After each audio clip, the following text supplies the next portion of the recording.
I will tell them, because I'm not going to be doing a lot of talking until they ask me questions. So you get to rate them and let me know how they did interviewing me. Today I want to give more information. I know I kind of showed up on the air almost a year ago, and nobody got to know anything about my backstory. So that's the purpose of today, is for them to actually ask questions so that you can get to know me, the host, Ricardo D. Rice. So just hang tight. We're going live in just a few minutes.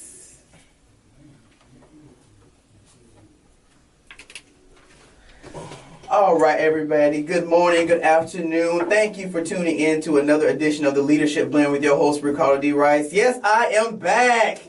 I was gone, and they were having a good time. The interns were running rampant last week. But, the boss is back this week. Yes, yeah, the boss is back. The boss is back this week, which is kind of ironic because when I walk in, Myson is sitting in my chair like he now runs the show. So I don't know how that happened, Just but here for support. It's fine. It's good.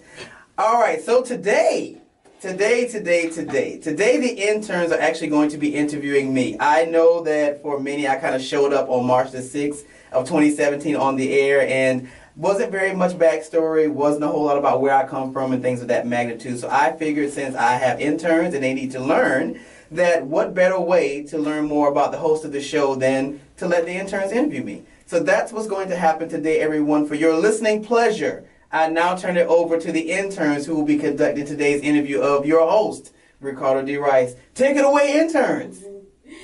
Okay, so today, as he mentioned, today is going to be all about Ricardo Rice. All about So we are going to basically... It's always like that. every day. Hey, Yes. that's the way God wants it.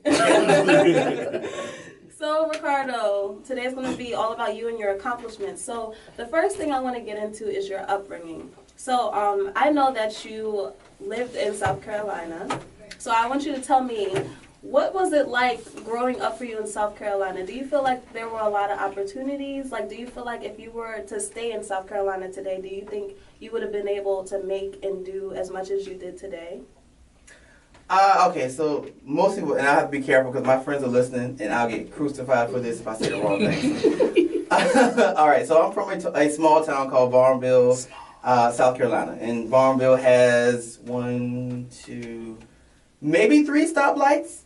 Wow. Yeah, maybe 3 Three stoplights. But I always tell people my family and stuff is like a big episode of soul food. Where we get together on holidays, we have all this food, there's all this love. There is also some knife swinging sometimes, like soul food at the end with Terry and everything. But for the most part, I have a really good family. My parents are well known because my mom works for the state in the courthouse, and my dad has a car washing business, but it's one of those elite ones. So he has contracts with like DSS, car dealerships. So my dad is an entrepreneurial genius. Shouts out to my father and mother, Pandria and Richard Rice. And no, I do not believe if I'd have stayed in South Carolina, I would have been afforded these opportunities because they just were not there. We had 1 or 2 radio stations in 97.9, I think was the closest.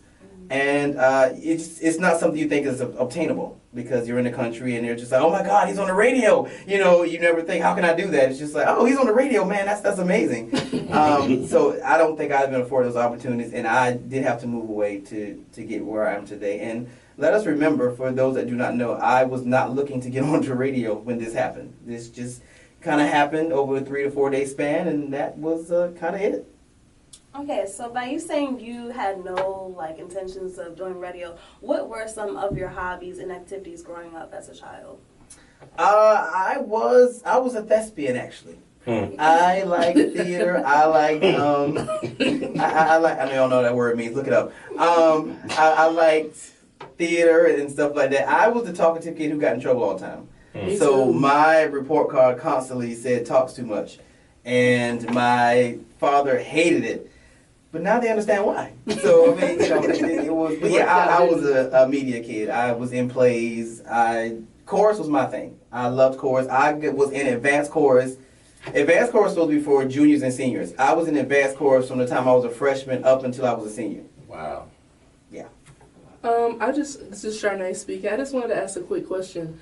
So how was it having a parent who was in the justice system in the court? Was that different for you growing up in Barnville? Well, my mom didn't work for the legal side of the government. Mm-hmm. She was in what was mom doing before then? She's in the tax assessor's office now, but in the courthouse, I can't remember what she did in the courthouse. That was so long ago.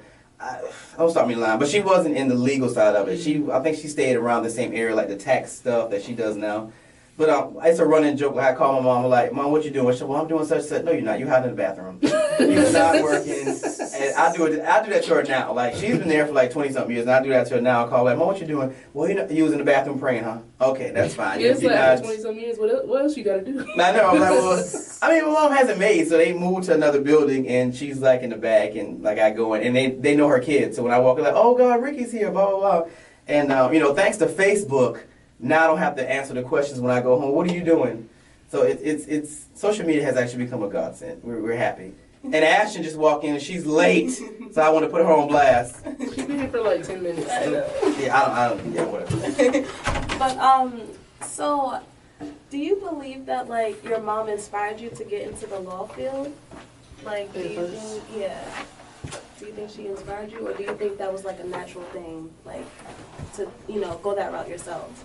I think that what happens is when those of us that have gone to college, most of you in this group have, you get there and you have an ideology. Or when you're a kid, you pick an occupation and have an ideology about that occupation. So for me, it was like, oh, I like to argue and I like to talk. I want to be a lawyer. And, you start doing things. And for me, I got to Coastal Carolina and got into political science, which is what I was told that everybody does, which I found later out they do not. Well, they don't have to. So I did political science. I was like, yeah, this isn't fun. I don't really want to do this. This is not fun. So, yeah, my mom had little to do with that. I decided early on. And then I started watching a lot of TV. And you see the lawyers all dressed up, and they're putting people in jail, and, they're arguing all day. I'm like, that looks like fun. But, yeah, you find out how much law school costs, and then it's like, yeah, I don't want to do that. That's yeah, I'm good. I would just want to, this is Mike saying, you guys remember me from last week. I was just wanted to ask you, like, growing up in a small town, was your support system, like, really big for, like, what you wanted to do, like, as far as law school, anything like that, like law school, radio, being an author, because, you had that book coming out in a couple of days. We're going to get to that later, though. But was your support system, your family support system, was it always just big on you? I mean, being in a small town, was it always, like, just a big thing? Support system? No, actually, it's the adverse. Being in a small town, people don't really understand. So, you're doing things and you're kind of marching to your own beat, and people are like, no, the drummer's playing this. Why are you dancing to that? So it was, me and my parents laugh about it now because me and my dad could not get along for a long time because he felt like he knew I had abilities. But I didn't know which way to go with him, and he didn't know which way to guide me with him a lot of times because, again, we're in a small town, so everybody goes, at that time it was called Westinghouse. It was the biggest plant in our town, and everybody worked at Westinghouse. So you tried to get on, you got on, you stayed there until, till the end. And I just knew that wasn't for me. So I was like, I can't do that. Like, that's just not what I want to do. And even though my dad worked at the Westinghouse, he still had his own business on the side. So I was like, I kind of want to do the whole business thing, but then I was like, well, I want to do it this way, and I can't stay here. So, my family supported me, but they didn't understand a lot of times. And even with college, I've been in school out for a hot minute because I'm almost a doctor. But for the longest, nobody could understand. So it was just like, Ricky's still in school. Oh, how long will it take you to finish? Are you done yet? And I'm just like, no, I'm not done. And I took a couple of breaks, so it was a lot. Like, it was a lot. It gives you tough skin, though. So by the time you get to this plateau and everybody's like, worshiping the ground you walk on, because, oh my God, Ricky's on the radio and he's doing blah, blah, blah. I'm just like, yeah, I was telling y'all for years I had a plan. I didn't know what it was, but there was a plan. So, yeah, I'm going to get there eventually. But, it's the genuine concern that parents have for their kids that they want to see them do their best. And sometimes you don't know what their best looks like because, in essence, it's still your life. So, sometimes you just don't know what it looks like. But, it was always, and I will say, my dad is one of those dads, I can pick up the phone and be like, okay, Dad, so I ran short on the rent this month. Can you slide me a couple of dollars? He gonna fuss and carry on, but he does it because he's a good father. And if he doesn't, then Mom, I need you to talk to Dad. Make it happen. Yeah, I need you to make that happen because right now he's not cooperating. So yeah. Do you have any siblings or like a big family? I do. My family's like a Tyler Perry play, which is the running line. It gets very complicated, but I will say I have Three sisters, a little brother, and I had another brother who was a half brother who was killed in 2012. So it ended up being, it was 6 of us, now it's 5 of us. But it started with 3 of us, and then we discovered 2 more in 2010. So it went from 3 to 4, and then from 4 to 6, and then from 6 to 5. So I tell people it's like a Tyler Perry play, which I am not getting to on the air. It's just it's a very interesting story. It'll be in my memoirs in another couple of years. With your career goal, you being so ambitious, you got all these businesses, you got the radio, you got the book. Does your personal life get affected with all this stuff? What is a personal life? What is a personal life? The older. Okay, here's the thing, and I told all of y'all this when we interviewed for you guys to be into the program. You learn the older you get to play life on your own terms, and redefining those terms can get murky, especially when you're ambitious. And sometimes being ambitious can be a bad thing, and sometimes it's a good thing. You would think it's a good thing, yeah. But when it pertains to personal life and you understanding, the rules of your game, it gets a little harder to date and to have, a set circle. I do have great friends. One of my friends has been on the show, which I see he's watching my Facebook Live, my big brother Roosevelt. So I have a circle of good friends. As far as dating goes, let's just say I'll never be getting married anytime soon.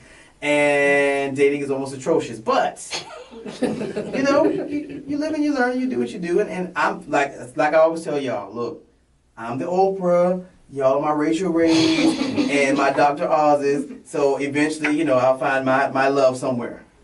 Probably on a remote island. I'm okay with that.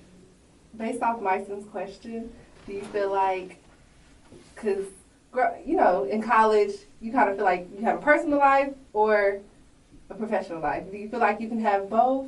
Like, I know you from a small town, so a lot of people, they may already have children, families, all that. Mm-hmm. But then other people have careers. Can you balance both? I mean, you can. I guess it's about playing life on your own terms. Okay, so listen.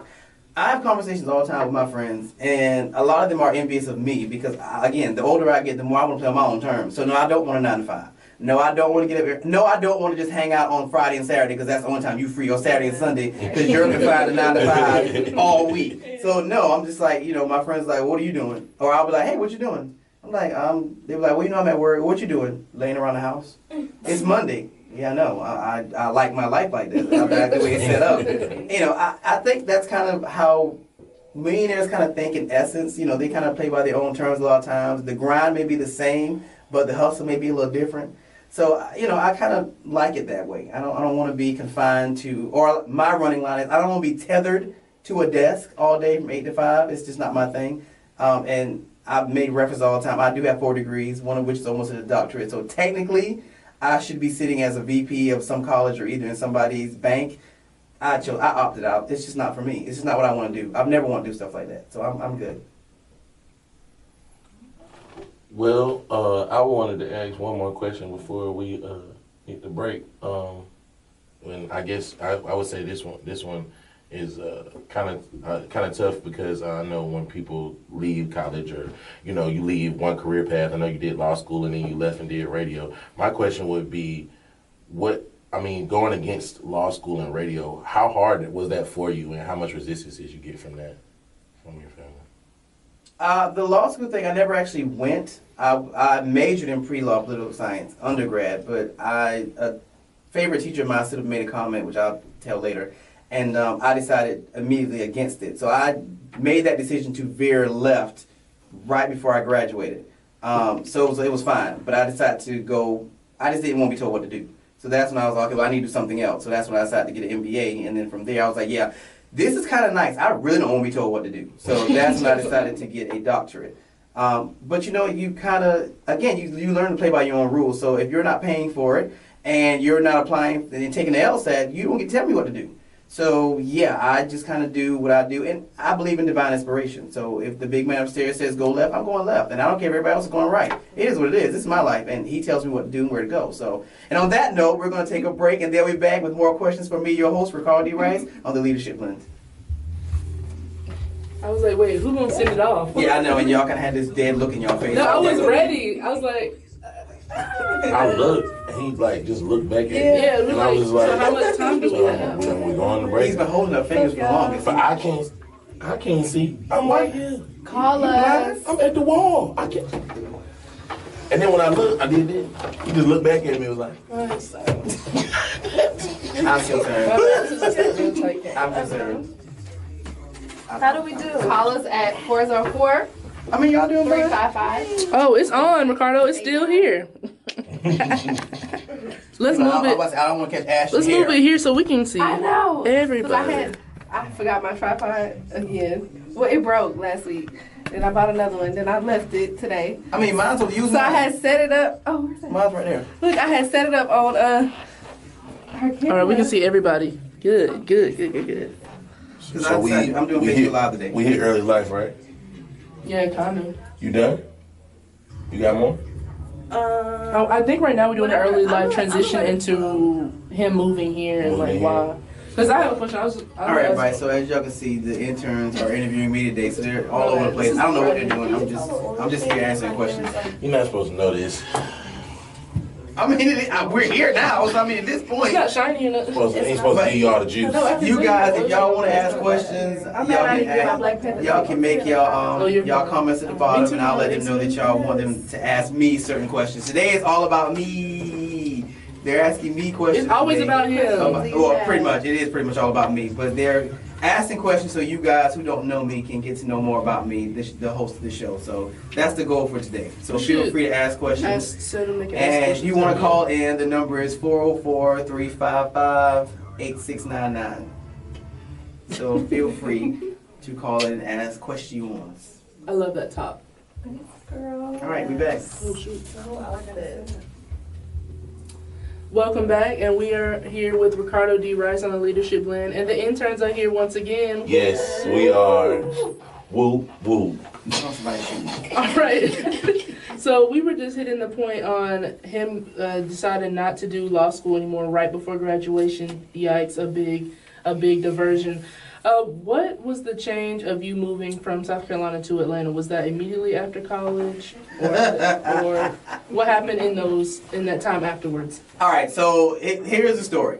So Dr. Professor Holly Tankersley, shouts out to her, she know I love her, from Coastal Carolina University. We're in class, she stands up and she goes, I want to make a statement. I'm like, okay, I adore her, so okay.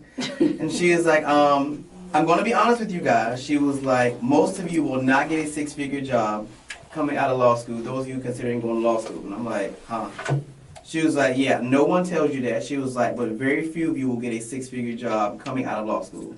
And she was like, so you need to consider the fact that you will have your undergraduate loans as well as upwards to $250,000 worth of compounded loans on top of that from the cost of law school. So she was like, because law school, they don't allow you to work, so you have to compensate with your loans. So she was like, you're looking at anywhere to $250,000, maybe less, but it'll probably be about that much on top of your undergraduate loans. That was enough for me right there. And I was like, okay, so I'm good on that. I'm glad you told me the truth. And so we're going another route. Now, I did have some friends who went to law school, because me and one of my very good friends at that time, Jenna, were both going to go to law school. I didn't go. Jenna went. And the first year after she graduated was rough. She could not land the job, and I haven't talked to her lately, but I know she found the job, but it wasn't a six-figure job. And for me, it was confirmation that I was glad I didn't go. But so after that, so graduation day, picture it, Sicily, 1990. Walking across. Actually, it was August of 2009. I marched across the stage, and at that time, my best friends, Roosevelt, Cornelius, Kay, were already here. And Roosevelt and Cornelius are from South Carolina, and we were friends for the longest. So they moved here in 2000 because they were older than me. But I was like, okay, as soon as I march, I'm out. So at that time, I had Infinity, a Q20, I think. And I marched across the stage, some little cute Infinity. It's a cute little car. Oh, okay. So I marched across the stage, and they go, announcing Ricardo D. Wrice, blah, blah. My family's there like, yay. So after it's over with, you know, everybody's like, where's Ricardo? I'm on the road to Atlanta. So literally, Wow. after I marched across that Dang. stage, I said goodbye to my classmates. I was headed to Atlanta. My car was packed to the T. I was headed to Atlanta, and I moved in with my friends. Wait, no Oh yeah, I told my kidding. family I was moving, and my friends knew because I was moving in a row. So my car is packed to the T. I'm on the road headed to Atlanta. And Oh my goodness. the end was history. So I graduated that day. I was in Atlanta that night, and the rest is history. Wow. So going to Atlanta, no culture shock. I mean, coming from a small town to the big city, nothing. You just kind of fit right in, let everything flow, or was it kind of tough at first? Well, I used to come at least once or twice every year because, like I said, my best friends are already here. So I would come once or twice. I was like, oh my God, I love it. I'm loving it. This is the bomb. And I get here and it's like, oh. So, but my friends warned me. My friends warned me. They were like, living here is nothing like visiting. I was like, whatever. And then I moved here. I'm like, oh, okay. This is what it is. 'Cause, I mean, I got here and I warn people about that now.